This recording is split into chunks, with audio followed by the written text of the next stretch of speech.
After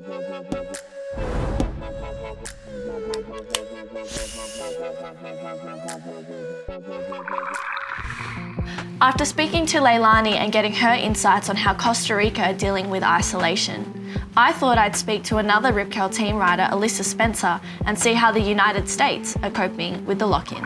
Are you surfing at the moment? What's going on over in the United States? Yeah, so right now, all of the Orange County beaches are closed, but I live in San Diego where our beaches are open right now for surfing, and then we can also walk and jog on the beach.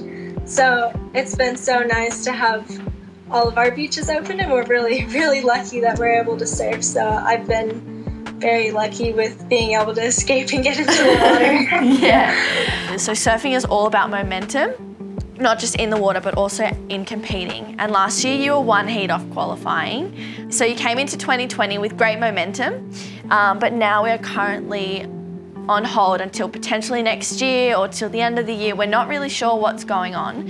So how do you keep that momentum when you can't compete?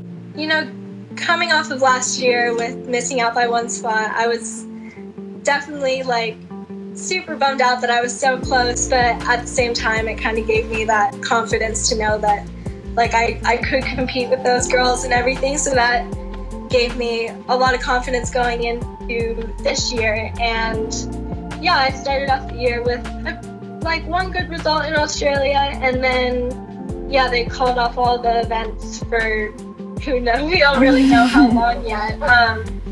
I'm super grateful that we're able to surf because I'm still able to work on everything that I kind of wanted to this year, and I've taken this year as a learning year and really wanting to push myself and push my level. So it's almost been kind of nice to have that time to just really work on everything that I want to, and also keep my mind in check and everything for competing, because we don't know when it's going to start up again, but I definitely want to be ready for whenever that is. So you're working with Stace Galbraith as well before you left Australia. So how do you keep that going, seeing as you're in two separate countries? So how do you keep that connection with Stace and that training momentum? I spent about a month and a half, I think, kind of training with him and working with him there, and that was absolutely amazing. He's been such a great help to me and such an amazing mentor for me to be working with. But yeah, being back home now and not knowing when I'll be able to see him again, to work with him in person, has definitely been a little bit tough, but we've figured out a way to do, I pretty much will just send him videos and then he will get back to me with feedback on it. So it's working well, but it's definitely not the same as having someone, there on the beach with you, working with you, but it's definitely helps a lot, and I'm very grateful to have him helping me out even during this time. If the year is cancelled, how will you keep your body and mind at its peak, and how do you keep that momentum when you're surfing at the moment, but when you're not competing, how do you kind of stay in that competitive zone?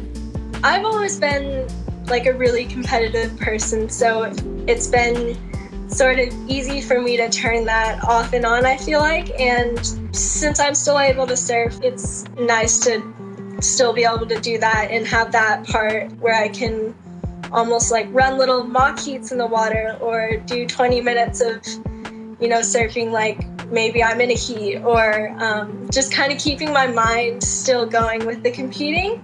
And also I've been trying to do lots of visualizing and meditation, and just trying to keep my mind and body kind of at its peak, hopefully, for when everything starts up again. Yeah. And I've seen on your Instagram you're making these little care packages. So what gave you the idea to do that?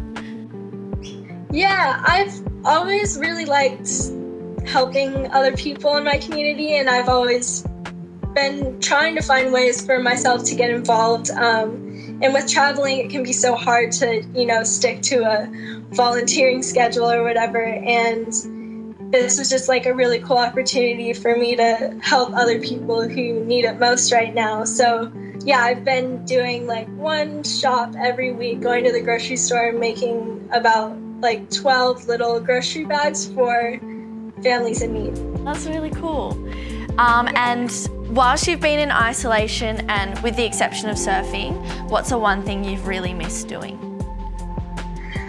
I feel that I've missed just being around my friends a lot and traveling also. I feel like a lot of my friends live in other countries, so not being able to see them right now and travel with them has definitely been a little bit hard, but yeah, I can't wait to get on the road again and see everyone soon, hopefully.